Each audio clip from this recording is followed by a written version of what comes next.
संकल्प। बात आज की अगली खबर की। शिमला में ऊंची ऊंची मस्जिदों को लेकर सियासी घमासान छिड़ा हुआ है। हिंदू आबादी का सैलाब सड़कों पर है। दावा किया जा रहा है कि जहां कभी एक दर्जी ने दुकान लगाई थी, वहीं आज की तारीख में 5 मंजिल की एक मस्जिद खड़ी हो गई है। शिमला का ये मस्जिद मॉडल क्या है? मुस्लिम आबादी बढ़ने का रोहिंग्या कनेक्शन कितना सच है? शिमला में अवैध बताए जा रहे मस्जिद के निर्माण की इनसाइड स्टोरी क्या है? चलिए एक एक डिटेल आपको बताते हैं विस्तार से हमारी इस खास रिपोर्ट में।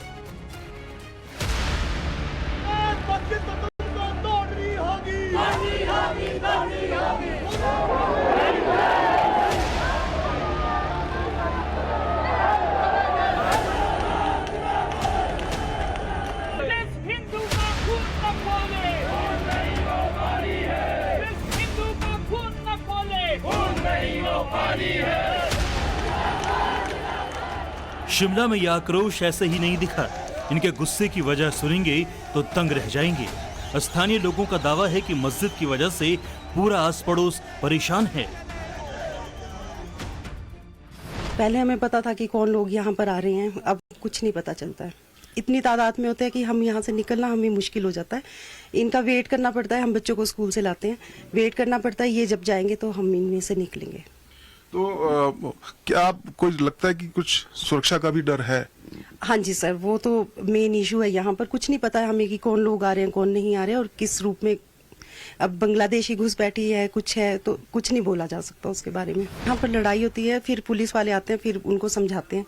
कुछ दिन तक ठीक होता है, फिर वैसा ही होता है। मस्जिद के पड़ोस में रहने वाली महिलाएं परेशान है। घरों के दरवाजे बंद रखने होते हैं, खिड़कियां तक बंद रखनी पड़ती है।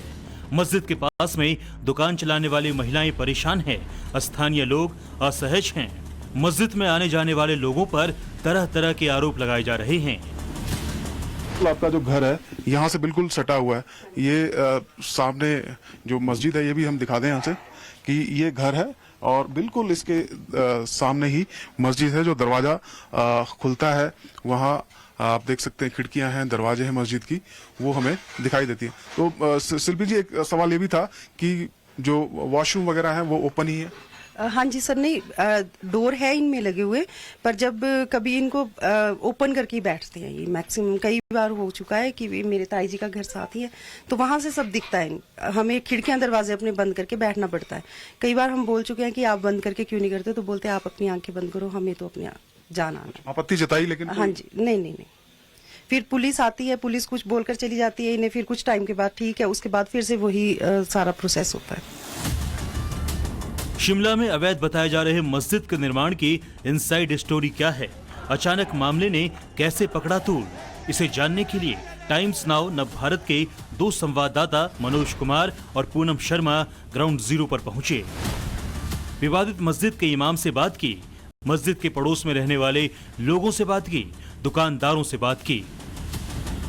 जब जुम्मे वाला दिन होता है तो उस दिन तो मतलब ऐसा लगता है कि हम मतलब अपने शिमला में नहीं है, कहीं बाहर है। तो और फिर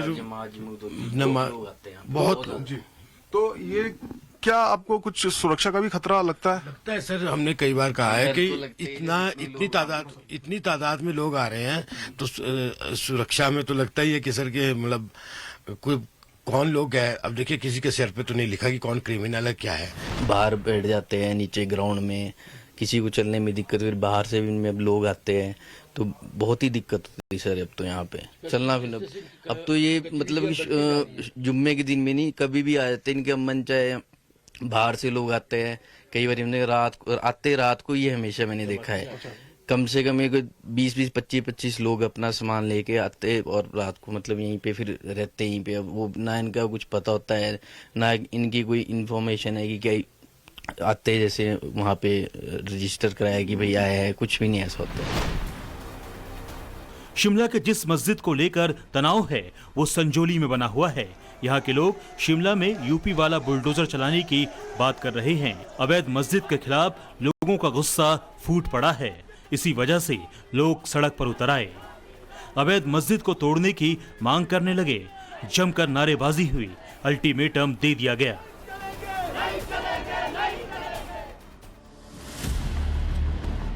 सबसे बड़ा सवाल है, जिस शिमला में 2.5 मंजिला से ज्यादा ऊंची इमारत की इजाजत नहीं है, वहां 5 मंजिला मस्जिद कैसे बन गई?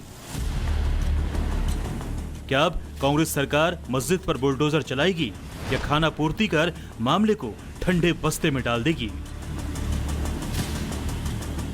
पता नहीं किस आपराधिक पृष्ठभूमि से आया व्यक्ति है, इन पनाहगाहों में अपनी पनाह बना के रह रहा है। तो आप कह रहे हैं मस्जिद नहीं पनाहगाह है? ये मस्जिद नहीं पनाहगाह है। और हमारा ये संजौली शहर एक ऐसे बारूद के ढेर पे खड़ा है कि जिसमें कभी भी विस्फोट हो सकता है। आज अगर आप ये होता ना तो आप यहाँ से नीचे पैदल नहीं जा सकते थे। आज के दिन कोई यहाँ चल नहीं सकता। इतने आदमी यहाँ पर कितने लोग आते थे? कम से कम हजारों में पहुंच जाते। ये तो जो यहाँ पर लोकल लोग हैं जिनके यहाँ पर मकान बने, उनसे पूछो। फिर मजे की बात ये, जब सरकार की है जमीन तो आप इसमें कब्जा कैसे कर रहे हो? शिमला के संजौली में डर का माहौल है। अवैध मस्जिद का विवाद अभी थमा नहीं है। शनिवार को मस्जिद से जुड़े केस की सुनवाई होनी है। उससे एक दिन पहले शुक्रवार को जुम्मा था, लेकिन इस बार मस्जिद में नमाज अता करने के लिए बहुत कम लोग ही आए। गिनती के लोग आए, सिर्फ 20 से 25 लोग ही मस्जिद पहुंचे। लेकिन हिंदू संगठन के लोगों के विरोध प्रदर्शन से पहले यहाँ नमाजियों का मजमा लगता था।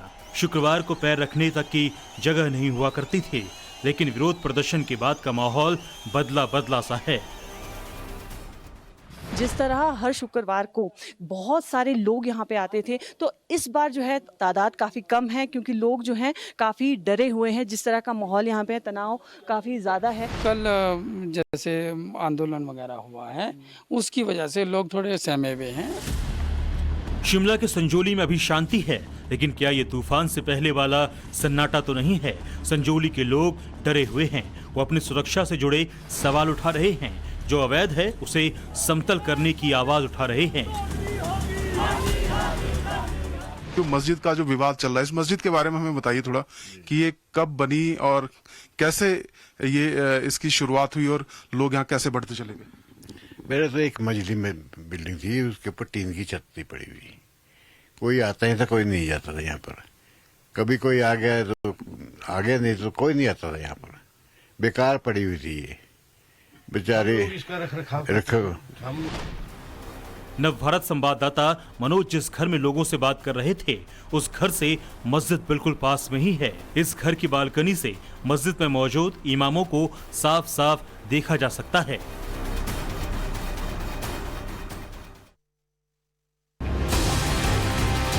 नवभारत संवाददाता मनोज कुमार ने विवादित मस्जिद के इमाम से भी बात की।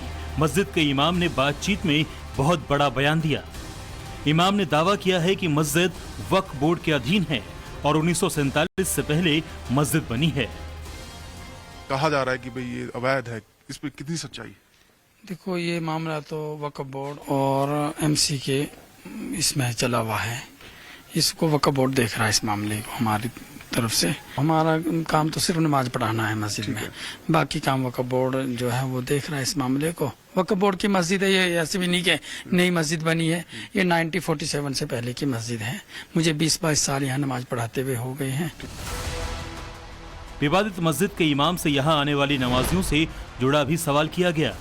स्थानीय लोगों के आरोप हैं कि मस्जिद के आसपास एक भी मुस्लिम परिवार नहीं रहता, लेकिन जुम्मे के दिन यहाँ नमाजियों का मजमा लग जाता है।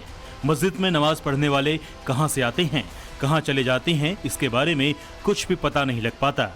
जब यही सवाल मस्जिद में नमाज पढ़ाने वाले इमाम से हुआ तो उनका जवाब बहुत ही हैरान करने वाला था। इमाम ने ये माना कि नमाज के नाम पर कुछ शरारती तत्व भी मस्जिद में आ जाते हैं। इसके ऊपर आपके लगभग 50 किलोमीटर से पहले कोई मस्जिद नहीं है, जो सब इसी मस्जिद से जुड़ते हैं। और ज्यादातर जो सेब खरीदार है और बाहरी राज्य के लोग भी आए हुए जो छापा फड़ी वगैरह लगाते हैं यहाँ पर, और दुकानें हैं कि भी किसी को काफी सालें भी हो गई हैं, मगर कुछ शरारती भी हो जाते हैं बीच में जो लड़के, जिनकी वजह से ये मामला गड़बड़ा गया है। लेकिन शिमला में ये एक ऐसा इकलौता केस नहीं है। शिमला के कसुम्पटी में मौजूद एक दूसरे मस्जिद को लेकर भी विरोध शुरू हो गया है। जो आप ये स्ट्रक्चर देख रहे हैं, जिसको कवर किया गया है और टीन शेड नजर आ रहा है, दरअसल यहाँ के जो लोग हैं उनका कहना है कि ये करीब 25 साल पहले वक्फ बोर्ड की ये जमीन है और वक्फ बोर्ड ने एक व्यक्ति को रिहायशी पर्पज के लिए लीज पर दी थी। लेकिन वो शख्स जब यहाँ से चला गया उसके बाद धीरे धीरे यहाँ पर इसको मस्जिद का रूप दे दिया गया है। देखिए, मैं तो यहाँ 40 साल से रह रहा हूँ और इसी मस्जिद के नीचे मकान है प्राइवेट, वहाँ मैं रहता था 20-25 साल और तब से यहाँ कोई मस्जिद नहीं थी। कहाँ से आए हैं आप? JNK से हूँ सर। JNK से। तो हर शुक्रवार आते हैं आप यहाँ? जी सर, हर शुक्रवार आते हैं। आज कोई मिला है आपको? सर यहाँ पे ताला लगा हुआ है, तो यहाँ पे है ही नहीं कोई एक्चुअल, पता नहीं चाबी किसके पास है। हम तो अंदर पढ़ने जाते, नमाज अदा करने जाते, बट चाबी पता ही नहीं किसके पास।